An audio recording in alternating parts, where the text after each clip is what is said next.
Olá, eu sou a Isa e agora eu vou falar um pouquinho sobre as técnicas de determinação do bisfenol. Anteriormente foi falado que o bisfenol é um composto orgânico sintético, foram apresentados os tipos de bisfenol, onde eles são utilizados e também os problemas que ele pode causar à saúde humana devido à sua utilização. Com isso, torna-se importante a análise para determinação e também identificação do bisfenol, porque ele pode migrar de materiais plásticos para águas e alimentos que a gente consome, por exemplo. A partir das pesquisas que foram realizadas, a gente percebeu que não utiliza-se apenas uma única técnica para essa determinação.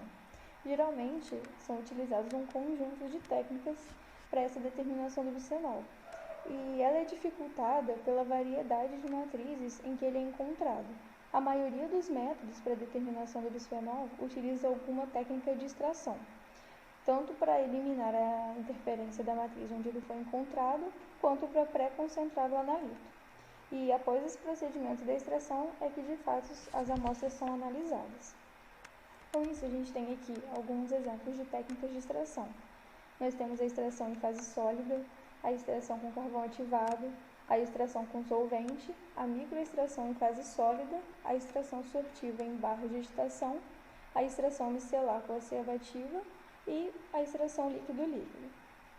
Só que atrelada a essas técnicas de extração, ainda temos as técnicas de identificação e quantificação, como por exemplo a cromatografia líquida, a espectrometria em massas, ultravioleta, a cromatografia a gás e a cromatografia líquida de alta eficiência, que é o HPLC.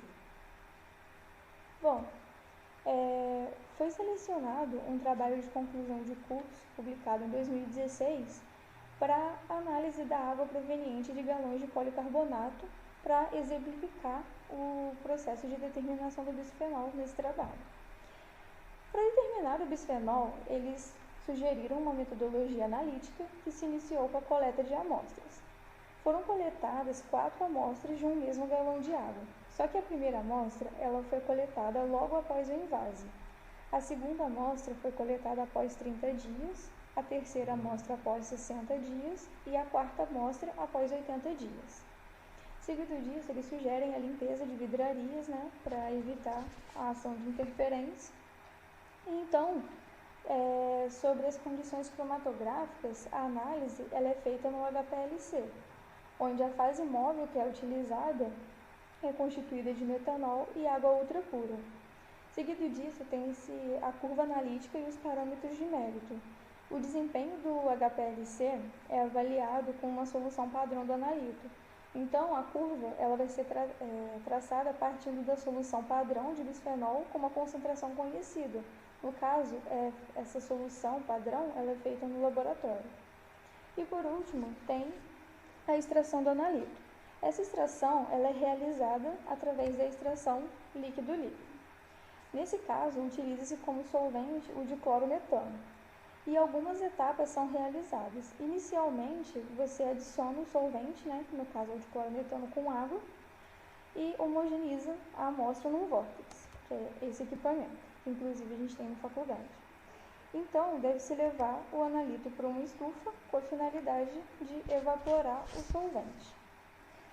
Depois dessa evaporação, utiliza-se um banho ultrassônico, que é realizado nesse equipamento, para dissolver completamente o material, que depois vai ser centrifugado por completo para homogeneização, feito numa centrífuga. Seguido da centrifugação, no processo de extração líquido-líquido, nós temos algumas vantagens e algumas desvantagens também. Como vantagem, a gente tem que ele pode ser realizado numa temperatura ambiente ou então numa temperatura moderada. Ele possibilita o controle de pH, da força iônica, da temperatura, é um sistema controlado, possui baixo custo, e você também consegue fazer a escolha do solvente. Como desvantagem, a gente tem que ele gera produtos intermediários e com isso acaba por ser necessário um outro processo ainda de separação. Após isso, nós temos a cromatografia líquida de alta eficiência, que é o HPLC. Bom, a amostra, depois que ela passa por esse processo de extração líquido-líquido, ela segue para essa análise no HPLC.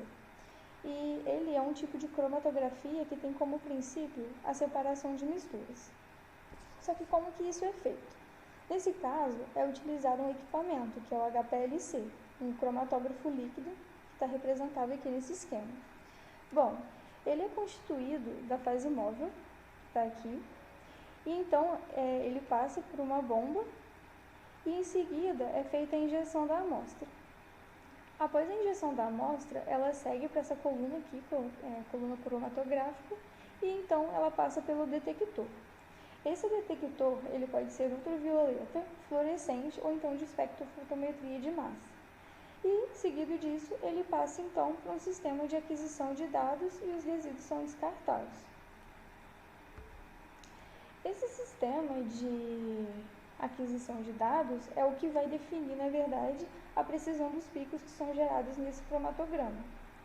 Então, a cromatografia do HPLC, ela normalmente utiliza de sistemas de computação ou automação, e eles têm o intuito de aumentar a capacidade da utilização dos aparelhos por meio da injeção da amostra. E esse aqui é o aparelho que é utilizado.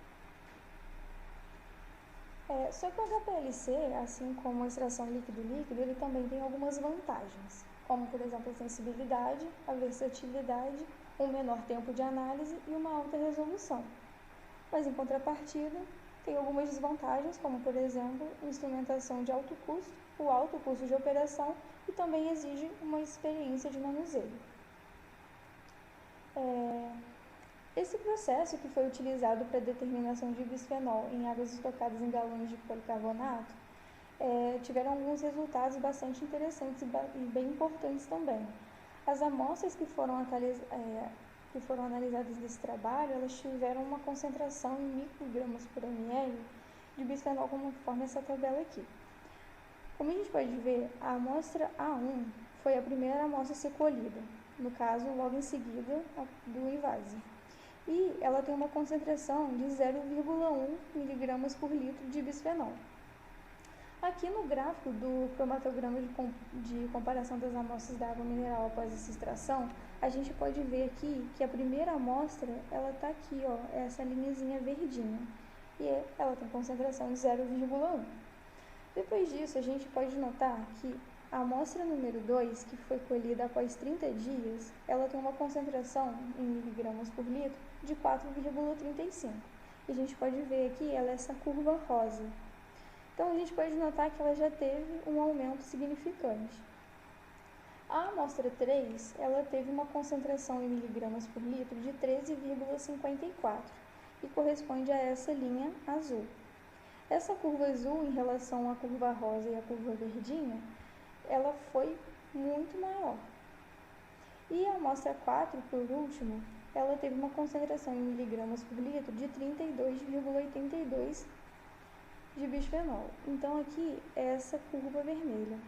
A gente pode perceber com isso que, após com o passar do tempo, as amostras, elas aumentam, né, a concentração de bisfenol. Então, se você comparar a curva com a tabela, a gente percebe que a presença do bisfenol na água comercializada para consumo. E o mais interessante é que a concentração do bisfenol, ela aumenta com o período de envasamento, ou seja, quanto mais tempo ela ficar estocada, maior vai ser a concentração de bisfenol.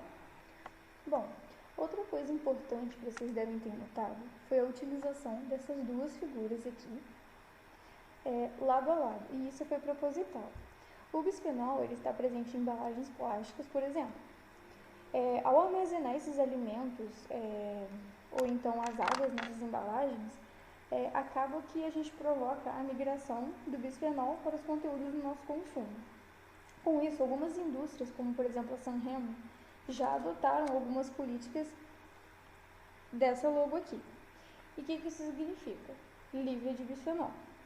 O consumo desse material ele pode causar não só anomalias hormonais, como também outras doenças e câncer. O bisfenol ele era utilizado para poder revestir também as latas, por exemplo, dos alimentos que são enlatados. E com o trabalho que foi apresentado, a gente pode notar que quanto maior o tempo de exposição ao bisfenol, maior será a contaminação.